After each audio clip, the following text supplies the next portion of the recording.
Hi. Not Disney, brother. So anyway, it's November 17th, 2006. I'm in New York City. And like people just love honking the horn too. Sometimes they just honk the horn and like they ain't going nowhere, man, but they think they lay on the horn longer and harder that they're gonna be moving. It's not the case. They just still sit there, you know what I'm saying? It's like another form of communication all of its own. But I think it's loaded with cuss words and like insults and like bad things. Yeah, the horn is a bad thing in New York. Yeah, so don't touch the horn in New York. So no, that had nothing, it wasn't perverted in any way. So anyways, so what I was trying to express is this gender identity crisis this country is experiencing. It's absolutely insane. It's almost like the marijuana plant. So what they've done with the marijuana plant is they mixed it and confused it. Originally, right, it would have been the male or the female that would have produced the seeds, right? It produces the fruit as well as the bud. But they spliced it. Let me get this. Okay, so they confused it, right? So now you have to separate them in such ways. Okay, I'm missing a piece of this. So this is rudimentary thought, okay? So they've confused the plant. What once used to be the female in the marijuana industry is now the male. What used to be the male is now the female. And if you keep doing that crossbreeding, and then you switch from female to male, male to female, so like, okay, you switch it, but you don't, the plant doesn't realize it, that it was once a female, and it's now a male, and then it returns back to being a female, but it's still like under the impression that it's a female, but in that transition phase from going from female to male back to female, it doesn't know. But as we speak right now, it's reverse, right? The polarization would be where they want it to be, where the male is the female and the female is the male, right? It's a genetic process. No one really knows where the marijuana plant came from, but I do, okay? So as I speak of the gender identity crisis that this world is experiencing, I don't know why I bring up the marijuana plant. I don't think it has anything to do with homosexuality. But at one point in time when I did smoke marijuana, like, it wasn't a result of my own thoughts, but I wasn't consciously aware of this collective unconsciousness that existed in this world. So at one point in time, I stopped smoking marijuana because of the fact that I was having these weird, like, homosexual thoughts that weren't mine. Yeah. So that being said, I look around this and you see this gender identity crisis. Like, I call it a crisis because, like, we don't know where we are, right? We don't even know who we are, right? Like, we even, like, have become so lost in this thing, like, everything is he. Like, I'm even guilty of this. Like, when I talk about a bird or some sort of animal, automatically is he, right? It's never a her. And so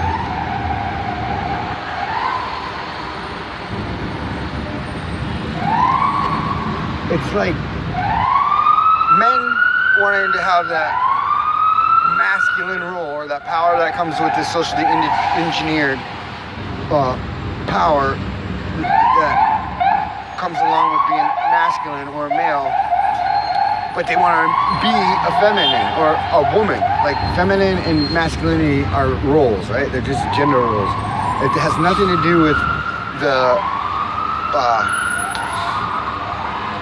like the sex, like male or female. There's a vagina or a penis, right?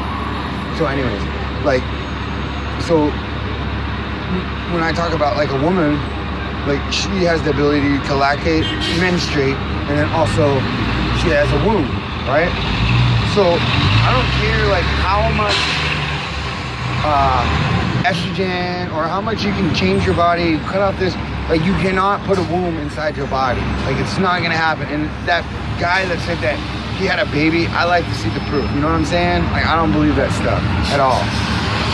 It may be coming to that here soon, but that's after many, many genetic modifications, not only through food, but through the water we drink, through the liquids we drink, and then through the air. All these other things that have been genetically modified that we're absorbing, either through ingestion, intravenously, or through not inoculation, but through inhaling, right? So it's insane. Yeah, like, dude, like, and it's crazy, you know what I mean? Because, like, you see the lesbians, they want to be like men, dude. They even look like men. So you see women that want to be men that are with women, right? They want to be with women. But there's no femininity there. It's insane. And then talk about, like, lipstick, lesbian crap and all that kind of stuff, you know what I'm saying? Because that's just, it's all a perversion or sickness in their mind, right? So then you take these males and transvestites, transgendered people, and you see absolute chaos in their mind, right? Chaos. But I think they've even gone so far as to take a male or a female at birth, switch their sexual identity, or like change the parts inside of them, and done a psychological as a sociological experiment to see how this particular individual would turn out. And I bet the results would say you got someone that's really messed up in the mind and has all kinds of problems, right?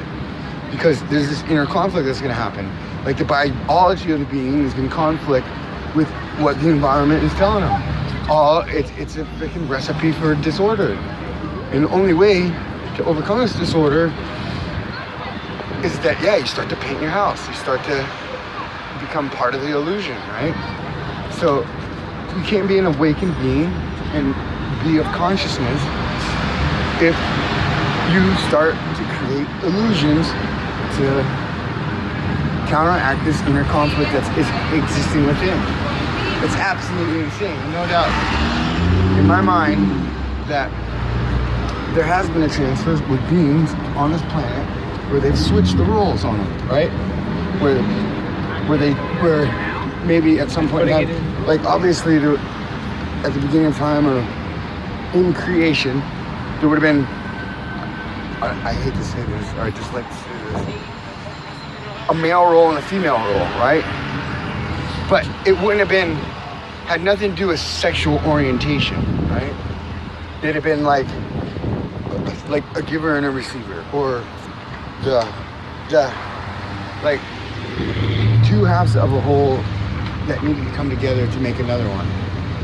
So with that being said, I don't feel creation inside creation was there either a penis or a vagina involved in the beginning, right? You know what I mean? These are parts that they put on us to confuse them. That's Abraham's seed. You know what I'm saying? Abraham, or God, needed a seed and asked a man to spread a seed, right? Well, Abraham was not a being of light. So this homosexuality stuff is insane. And you can see the symbology everywhere. Everywhere. If it's so natural, how come it has to be recreated by man's hand? If it's by man's hand, there's nothing natural about it. And that's a tricky word too, because natural, in the sense of English, or in the context of English, it can change. And as the environment changes, or the society changes, so does the definition of the word, right? Well, not the definition, but it adheres to what is natural at that particular time. So anyways, what's I gotta say about that? Like, I'm just saying too, I got another thought today. So if I personally wanted to have a heterosexual parade, it wouldn't be about, like, you know what I mean, raising awareness about the importance of heterosexuality. It'd be about gay and lesbian bashing, and the JBLS or whatever they're called would have a huge fit about it. Yeah. They'd start writing up constitutional law or start amending laws that would say, no, you can't have no freaking heterosexual. That's what's that word? Well, it's not all inclusive, so there's another, like, legal term I'm looking for at this point in time. Like when you leave someone out and then it causes, there's legalities that go on with that particular circumstance or behavior, right? So, and there's already been proof that they've actually made agendas and particular system and programming to target certain populations to create homosexual activity. What is natural about that? Nothing. Nothing is natural about that when you're engineering and manipulating. No. Well, maybe it's natural to someone that is wicked. See? And there again. Oh, that's natural. Yeah, to a wicked person, that's very natural. Yeah. So therefore they can say it's natural. Yeah. It's word magic. It's like fag magic. Look, I'm sick and tired of it. You know what I'm saying? Like, I'm so tired. Like, you can be bombarded with their sexual perversions every day and night, right? And their sexual orientation. So their culture is based on their sexual orientation. That's intelligent. Yeah, it's not about who I am inside. It's about my ability or my sexual desire to have sex with them with the same sex. That's there's no intelligence there. That's just stupidity. So yeah, it's crazy. And then they have these transvestite huge freaking parties in New Orleans where it's all about just sex. You know what I'm saying? Where is the intelligence in that? There's no intelligence there. Because I'll let you know at one point in time, to bring a highly evolved being into this world, sex was not included. That was the last thing on a couple's mind. Yeah, they kind of spoiled everything. So this new age stuff, crap, Michael Tsarian, he's a freaking queer too. He's a freaking, what do you call him? He's a serpent. He's stupid. I don't want, they all are. How do these guys have so much information about the Illuminati and they run their mouth and they don't have to worry about a goddamn thing? They don't worry about getting killed. They're prosperous. They got money. They go, and why isn't he in Ireland? Huh? He's Indian Ireland, but why is his ass in America? Huh? Spreading some new age bullshit. And he gives the warnings that this is what I am. I just give you enough truth to keep you interested, and then he, like this Mysterium, yeah, it ain't no mystery to me, MT, Michael Tsarian. I ain't scared of your ass either. Or Alan Watt. So, you guys are pretty chicky, but you ain't that chicky. So, that being said, Alan Watt, you two stay queer. Later. Michael Tsarian. Later.